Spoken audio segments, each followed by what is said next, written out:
What's up, everybody? It's October. It's your boy Jobbers and Goons. Channel's growing. Make sure to like and subscribe. We're on the road to 20K.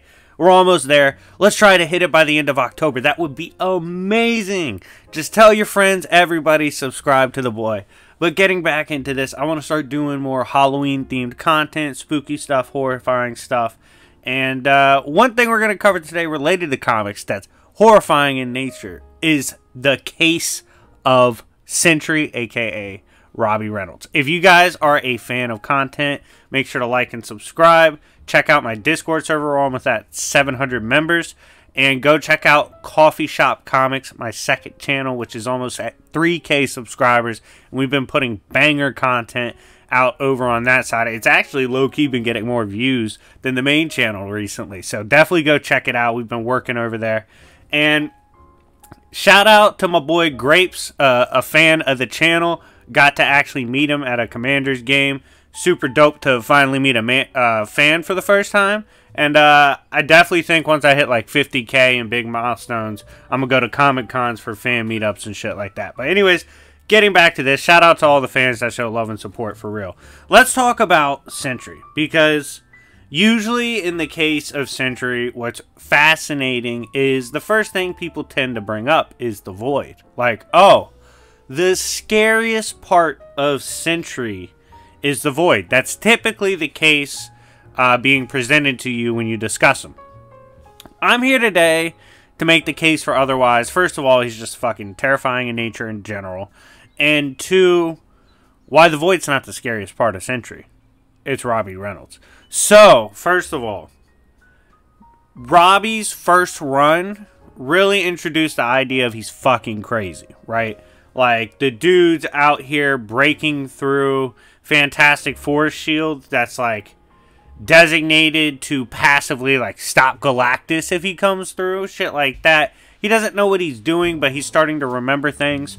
And he's remembering shit that was supposed to be erased mentally and telepathically by both him and Professor X. Keep in mind, Professor X was able to battle the Dark Phoenix simultaneously across infinite planes of existence. That's batshit crazy. These mental traps were overcome by Sentry, right? Like, he was able to remember everything because initially he wanted to suppress himself so that he would never let the void out. Well, flash forward, Sentry's becoming a superhero again, and he has the void locked up down at the bottom of a facility, right? And you see the void locked up, and this is where Sentry will go confront the void because he's fought it before and managed to arrest it. And first of all, that should be a fucking red flag for anybody. The fact that Sentry's beating the void, you guys should be terrified. But anyways, so he will go down here, have these deep conversations with Void, try to figure out if he's a fucked up person or not, and then go about his day, right? Like, that's what he would do. Eventually, we see that upon further speculation in the Watchtower basement of the holding spot of Void, Void's not there. Rather, this whole time, what Sentry has been leading the reader to believe and leading everyone else to believe is the Void was in there, when in reality it was just a mirror. They were never separate. They're not separate. And Sentry is stronger than the Void. Despite popular belief of, oh, Void's the real bad guy that'll get out and cause terror. Yes and no. Yes, obviously, the Void is a naturally chaotic, destructive force of the darkness. It's actually an avatar of something like Null. Null, which recently in Marvel Comics has been lifted to cosmic relativity, if not superiority, to even the Phoenix, which is beyond the Beyonder at this point. That's crazy. But getting back to this, Sentry, he is seen as like weaker than Void, but that's not the case. He's constantly keeping him in check and actually has matched up with him and beat him. Now, one of the worst things about Sentry, one thing I absolutely hate, is his initial run was literally ended before we got the good shit. Like, they were supposed to wait and battle the Void as it was approaching Earth. Spider-Man compared sensing Sentry to sensing Galactus. Hulk got all his bones broken by the Void and was terrified of it. Thor was there. Like, they're all standing up against what's perceived to be possibly the biggest threat to creation, the Void. The whole time, Sentry's the Void. So I was genuinely curious to see what kind of damage he was going to do if that story was to continue. So then we take that, we examine base Sentry being the Void, scaling to the Void, encompassing the Void, however you want to say it. You know, it's terrifying. We then get to Death Seed Sentry, and I really want to kind of narratively discuss that. Death Seed, which obviously is a component that derives from the likes of Apocalypse in Marvel Comics.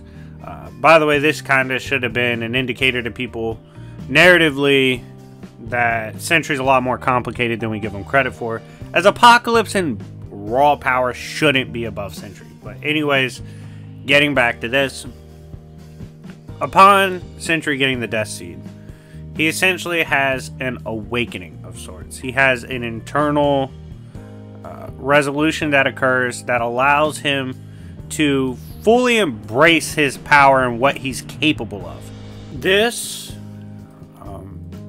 expectation of full power allowed Death Seed Sentry to pull off some otherwise wild-ass feats, including the infamous lifting a Celestial.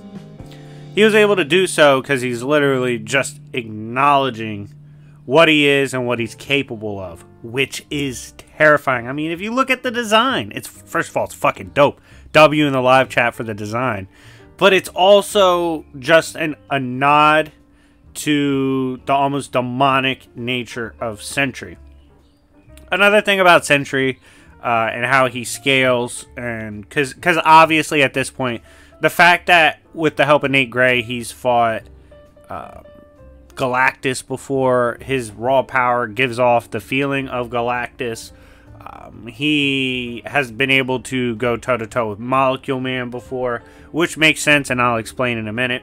He easily has outer feats, right? Like, pretty easy to argue.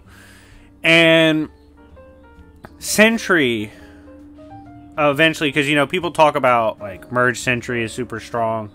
And that's fine. Like, I get what Merge Sentry is supposed to be. But some of the other versions, like, simply just have better writing and better feats. And I guess at this point, we kind of can get over to the Molecule Man thing. Because tying back to his initial runs, Sentry is basically explained as his molecules are in constant flux of existence and non-existence. Like, he's 2 seconds in the future, but he's here. But he's not here. You know, it's this weird reality warping function of how he literally exists. So, to me, just my theory on why he's a bad matchup for a Molecule Man is if you fuck with his molecules, cool. But he should be able to simply wish himself back because his molecules were actually not there. You did destroy him, but you didn't destroy him. Is that fucking broken? Absolutely, but Sentry is a broken character, which is why y'all should run the likes up, by the way. Let's try to hit 300 likes and I'll drop another video like this. Yeah, it's like, dude, he is a monster and deserves to be treated as such because Sentry is terrifying. I mean, we've had stories where, you know, he's sieged Asgard, killed Loki, all these things. He does terrifying things. He has terrifying capacity. And that's why they tried to seal him away forever in the beginning. That's why that's a huge part of his narrative. Because letting someone as fucking powerful and crazy as Sentry walk around is absolutely horrifying. But anyways, guys, it's been a blast getting back to regular content. I'm actually going out of town And I had a God of Stories Loki video that I was going to upload on Coffee Shop Comics. But I'm just going to go ahead and schedule it to post tomorrow so that you guys continue to get content until I get back. Actually, you know what? I think tomorrow I will be back. So, fuck it. I'm going to drop it on Coffee Shop anyways. And I'll just make a video tomorrow night. But thank you guys so much for the love and support you've been showing. Very sincere in that, as we are so close to 20K, which is a huge milestone for the channel and how hard we've worked. Thank you guys so much for staying tuned in. And I'll see y'all later. Peace.